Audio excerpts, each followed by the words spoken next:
একবার চিন্তা করুন সেই মুহূর্তের কথা, যখন হাসরের ময়দানে বিচার শেষে আপনার ডান হাতে ধরিয়ে দেওয়া হলো আপনার আমলনামা। সেই অনুভূতিটা কেমন হবে?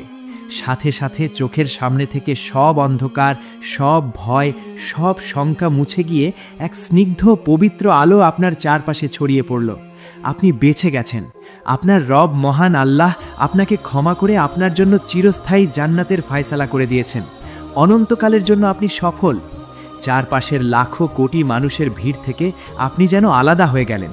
আপনার চোখে তখন আনন্দের অশ্রু, মুখে এক চওড়া শান্ত হাসি। আপনি চারদিকে তাকিয়ে আপনজনদের খুঁজছেন, চিৎকার করে বলতে চাইছেন, দেখো আমার আমলনামা ডান হাতে, আমি পার পেয়ে গেছি, আমার রব আমাকে ক্ষমা করেছেন। ঠিক তখনই আপনার সামনে এসে দাঁড়ালো নুরানি চেহারার ফেরেশতারা।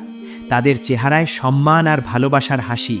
তারা আপনাকে সালাম দিল, সালামুন আলাইকুম তিবতুম ফাদখুলুহু খালিদিন। আপনারা পবিত্র হয়ে গেছেন, চিরকালের জন্য জান্নাতে প্রবেশ করুন। তারা আপনাকে এমনভাবে পথ দেখিয়ে নিয়ে যাচ্ছে যেন আপনি কোনো এক বিশাল সাম্রাজ্যের অধিপতি আর তারা আপনার সেবক। আপনার সামনে একটা দীর্ঘ পথ, যে পথ গিয়ে মিশেছে জান্নাতের দরজায়। দূর থেকে ভেসে আসছে এমন এক সুগন্ধ যা আপনি পৃথিবীতে কখনো পাননি। সেই সুগন্ধ আপনার আত্মাকে প্রশান্ত করে দিচ্ছে। আপনার মনে হচ্ছে জীবনের সব ক্লান্তি, সব কষ্ট যেন এই এক সুবাসেই মুছে গেল। আপনি এগিয়ে চলছেন আপনার চিরস্থায়ী নিবাসের দিকে। সামনেই জান্নাতের সেই বিশাল প্রান্তর। দূর থেকেই আপনার চোখে পড়ছে ৮টি বিশাল সুউচ্চ দরজা। প্রতিটি দরজার বিশালতা আর সৌন্দর্য ভাষায় প্রকাশ করার মতো নয়। এর এক প্রান্ত থেকে অন্য প্রান্তের দূরত্ব এত বিশাল যেন হাজার হাজার মাইলের দূরত্ব। দরজার পাল্লাগুলো এমন সব মহামূল্যবান রত্ন দিয়ে তৈরি যা পৃথিবীতে কেউ কল্পনাও করতে পারে না। জান্নাতের এই ৮টি দরজার প্রত্যেকটির আলাদা নাম ও বৈশিষ্ট্য রয়েছে। প্রথম দরজার নাম হল বাবুস সালাহ বা নামাজের দরজা। এই দরজা দিয়ে তারা প্রবেশ করবে যারা দুনিয়ায় নিয়মিত ও আন্তরিকভাবে সালাত আদায় করতেন। দ্বিতীয় দরজা হচ্ছে বাবুর রাইয়ান। এটি শুধু রোজাদারদের জন্যই নির্দিষ্ট। যারা আল্লাহর সন্তুষ্টির জন্য ক্ষুধা ও তৃষ্ণা সহ্য করেছেন তারা এই দরজা দিয়েই প্রবেশ করবেন। তৃতীয় দরজা হল বাবুস সাদাকা বা দানের দরজা।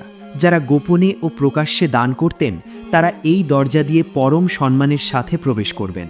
চতুর্থ দরজার নাম হল বাবুল জিহাদ। যারা আল্লাহর পথে সংগ্রাম করেছেন, নিজেদের জান ও মাল বিলিয়ে দিয়েছেন, এটি তাদের জন্য।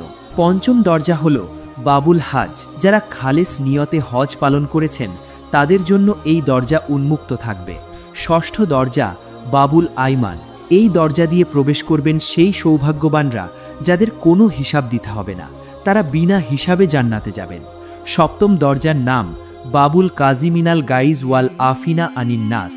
যারা রাগ নিয়ন্ত্রণ করতেন এবং মানুষকে ক্ষমা করতেন তারা এই দরজা দিয়ে প্রবেশ করতেন। আর অষ্টম দরজা হল বাবু জিকর। যারা সর্বদা আল্লাহর স্মরণ করতেন, জিকিরে মশগুল থাকতেন, তাদের জন্য এই দরজাটি নির্ধারিত। প্রতিটি দরজা যেন আপন আপন বৈশিষ্ট্যে সমুজ্জ্বল এবং আপনাকে ডাকছে। ফেরেশতারা সারি বেঁধে দাঁড়িয়ে আছেন আপনাকে স্বাগত জানানোর জন্য। আপনি যখন দরজার কাছাকাছি পৌঁছলেন তখন দরজাগুলো আপনার জন্য উন্মুক্ত করে দেওয়া হলো। আর সেই উন্মুক্ত দরজা দিয়ে ভেতরকার যে দৃশ্য আপনার চোখে পড়ল তা দেখে আপনি থমকে দাঁড়ালেন। বিস্ময়ে আপনার চোখ জুড়িয়ে গেল। অতঃপর আপনার জন্য নির্ধারিত দরজা দিয়ে ভিতরে প্রবেশ করার সাথে সাথেই আপনার মনে হলো পৃথিবীতে যে ভয়, দুশ্চিন্তা, রোগ, শোক, বার্ধক্য আর মৃত্যুর কথা আপনি জানতেন তা যেন চিরকালের জন্য আপনার স্মৃতি থেকে মুছে গেছে। এখানে কোনো অন্ধকার নেই, কিন্তু সূর্যের প্রখর তাপও নেই।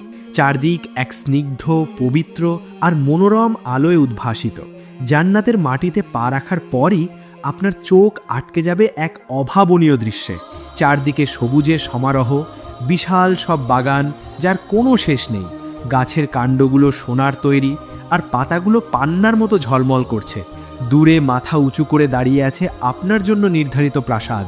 সোনা আর রূপার ইট দিয়ে গাঁথা সেই প্রাসাদের সৌন্দর্য এতই মোহনীয় যে আপনি পলক ফেলতে ভুলে যাবেন। চারপাশের পরিবেশ একদম শান্ত, কোনো কোলাহল নেই, শুধু এক স্বর্গীয় প্রশান্তি। প্রাসাদের দিকে এগিয়ে যাওয়ার পথে ফেরেশতারা আপনাকে নিয়ে যাবে জান্নাতের এক বিশেষ ঝর্ণা বা নদীর কাছে। আপনাকে বলা হবে এই পবিত্র পানিতে গোসল করতে। যখনই আপনি সেই পানিতে ডুব দেবেন, আপনার দুনিয়াবি শরীরের সব মলিনতা, ক্লান্তি, রোগ আর বয়সের ছাপ চিরতরে ধুয়ে মুছে যাবে। পানি থেকে ওঠার পর আপনি নিজেকে দেখে নিজেই অবাক হয়ে যাবেন। আপনার বয়স এখন ঠিক 33 বছর, অনন্ত যৌবন। আপনার চেহারা হয়ে উঠেছে পরম সুন্দর, ত্বকে এক ঐশ্বরিক আভা জ্বলজ্বল করছে। এই রূপ, এই স্বাস্থ্য আর কখনো ম্লান হবে না, আর কখনো আপনি বৃদ্ধ হবেন না, কখনো অসুস্থ হবেন না। এক পরম সতেজতা আপনার পুরো সত্তাকে ভরিয়ে তুলবে। এরপর একটু সামনে এগোতেই আপনি দেখতে পাবেন আপনার জন্য অপেক্ষায় আছেন জান্নাতের অন্যান্য অধিবাসীরা। দুনিয়ায় আপনার যে প্রিয়জনেরা আপনার আগেই জান্নাতে পৌঁছেছেন, তারা আপনার কাছে ছুটে আসবেন। একে অপরকে জড়িয়ে ধরার সেই মুহূর্তটি হবে বাঁধ ভামা আনন্দের। সবার মুখে এক স্নিগ্ধ পবিত্র হাসি, কারো মনে কারো প্রতি কোনো ক্ষোভ নেই, কোনো হিংসা বা অহংকার নেই। সবার অন্তর যেন আয়নার মতো পরিষ্কার। এরপর আপনাকে আপনার জন্য প্রস্তুতকৃত অত্যন্ত সূক্ষ্ম ও স্থূল রেশমের একটি সবুজ রঙের বিশেষ পোশাক পরানো হবে, যা হবে খুবই আরামদায়ক এবং স্বর্ণ ও রূপের অলংকার সজ্জিত। অতপর আপনি ধীরে ধীরে এগিয়ে যাবেন আপনার নিজের প্রাসাদের দিকে। প্রাসাদের বিশাল দ্বারপ্রান্তে পৌঁছতেই এক অপূর্ব পবিত্র অভ্যর্থনা আপনার জন্য অপেক্ষা করছে। সেখানে অত্যন্ত সম্মান আর বিনয়ের সাথে আপনাকে স্বাগত জানাবেন জান্নাতের হুরগণ। তারা পবিত্র, স্নিগ্ধ এবং অনিন্দ সুন্দর। তাদের চোখগুলো ডাগর ডাগর, চেহারা যেন সযত্নে লুকিয়ে রাখা উজ্জ্বল মুক্তার মতো। কোনো অপবিত্রতা বা অহংকার তাদের ছুঁতে পারেনি। এক পবিত্র ভালোবাসা আর প্রশান্তির হাসি দিয়ে তারা আপনাকে বরণ করে নেবে। তাদের কণ্ঠে আপনি শুনতে পাবেন এক সুমধুর সুর, যা দুনিয়ার কোনো বাদ্য বা সঙ্গীতের চেয়েও সুন্দর। তারা গাইবে, আমরা চিরস্থায়ী, কখনো আপনাকে ছেড়ে যাব না। আমরা সব সময় সন্তুষ্ট, কখনো আপনার প্রতি অসন্তুষ্ট হব না। এই পবিত্র সঙ্গ আপনার জান্নাতি জীবনের আনন্দ ও প্রশান্তিকে যেন বহুগুণ বাড়িয়ে দেবে। এরপর প্রাসাদের ভেতরে পা রাখতেই আপনি দেখবেন আপনার জন্য সাজিয়ে রাখা হয়েছে মণি মুক্তাখচিত সুবিশাল আসন। আপনি সেই আসনে খুবই আনন্দিত মনে বসে পড়বেন। আপনার সেবায় হাসি মুখে দাঁড়িয়ে আছে চিরকিশোর সেবকেরা, যাদের দেখলে মনে হবে যেন মেঝেতে ছড়িয়ে থাকা উজ্জ্বল মণিমুক্ত। তারা আপনার সামনে নিয়ে আসবে জান্নাতের সুস্বাদু খাবার আর পানীয়। দুনিয়ার মতো কোনো ক্ষুধা বা তৃষ্ণা মেটানোর তাগিদ থেকে নয়, বরং কেবলই পরম স্বাদ আর আনন্দের জন্য আপনি তা গ্রহণ করবেন। খাদ্য তালিকায় থাকবে আপনার পছন্দ মতো পাখির মাংস আর এমন সব সুমিষ্ট ফল যা আপনি শুধু কল্পনা করতেন। আপনি পান করবেন জান্নাতের পবিত্র পানীয় বা শারাব, যা পানে কোনো ক্লান্তি বা ঘোর আসবে না, বরং অন্তরে এক অনাবিল শান্তি ছড়িয়ে পড়বে। জান্নাতে কাটানো এই প্রথম দিনের প্রতিটি মুহূর্ত আপনাকে বারবার মনে করিয়ে দেবে জীবনের সব পরীক্ষা শেষ। এবার শুধুই পরম নির্ভরতায় অনন্তকাল বেঁচে থাকার পালা। চারপাশের স্নিগ্ধ পরিবেশ, মন মাতানো সুবাস আর জান্নাতি সঙ্গীদের সাথে নিয়ে আপনার মনে হবে এ যেন এক অবিশ্বাস্য স্বপ্ন। কিন্তু না, এটাই এখন আপনার অনন্তকালের বাস্তবতা। জান্নাতে দুনিয়ার মতো সূর্য বা চাঁদের হিসাব নেই, নেই রাত বা দিনের কোনো ক্লান্তি। এখানকার স্নিগ্ধ আলো আসে সরাসরি পরম করুণাময় আল্লাহর আরশ থেকে। প্রাসাদের বিশাল অলিন্দ থেকে আপনি বাইরে তাকাবেন, দেখবেন আপনার প্রাসাদের নিচ দিয়ে বয়ে চলেছে জান্নাতের অপূর্ব সব নদী। একটি নদী স্ফটিকের মতো স্বচ্ছ পানির, একটি সুস্বাদু দুধের যার স্বাদ কখনো বদলায় না, আরেকটি নদী পবিত্র শরাবের যা পানে কোনো নেশা হয় না, আরেকটি একেবারে খাঁটি স্বচ্ছ মধুর। আপনি শুধু ইচ্ছে করবেন আর সাথে সাথে সেই নদীর প্রবাহ আপনার পানের জন্য হাতের নাগালে চলে আসবে। প্রিয়জনদের সাথে বসে আপনি যখন জান্নাতের এই অভাবনীয় নিয়ামতের মাঝে সময় কাটাচ্ছেন, তখন আপনাদের মাঝে দুনিয়ার জীবনের স্মৃতিগুলো ফিরে আসবে।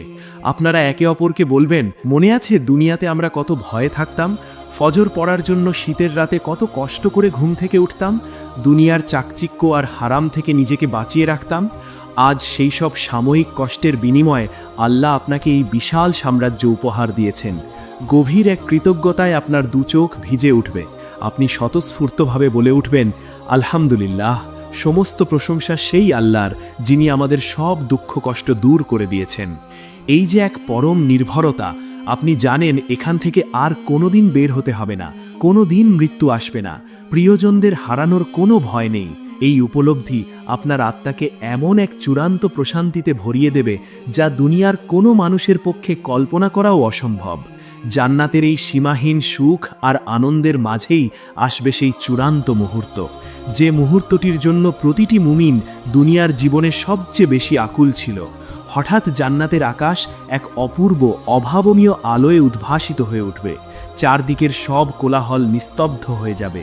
ফেরেশতারা ঘোষণা করবেন, হে জান্নাতবাসীরা, তোমাদের রবের সাথে তোমাদের সাক্ষাতের সময় হয়েছে। তখন মাঝখানের পর্দা সরিয়ে দেওয়া হবে, আর আপনি তাকাবেন আপনার স্রষ্টা পরম করুণাময় আল্লাহর দিকে। রাসূলুল্লাহ সাল্লাল্লাহু আলাইহি ওয়াসাল্লাম বলেছেন, পূর্ণিমার চাঁদকে যেমন মানুষ কোনো ভিড় বা বাধা ছাড়াই স্পষ্ট দেখতে পায়, জান্নাতীরা ঠিক সেভাবেই তাদের রবকে দেখতে পাবে। সেই মুহূর্তের অনুভূতি কেমন হবে? আল্লাহর নূরের দিকে তাকানোর পর জান্নাতের বাকি সব নিয়ামত, সব প্রাসাদ, হুর, সব সৌন্দর্য যেন আপনার কাছে নিমিষেই তুচ্ছ মনে হবে। আপনি অপলক দৃষ্টিতে তাকিয়ে থাকবেন আপনার রবের দিকে। এটাই জান্নাতের সবচেয়ে বড় এবং চূড়ান্ত পুরস্কার। প্রিয় দর্শক, একবার চোখ বন্ধ করে ভাবুন তো সেই দিনটির কথা।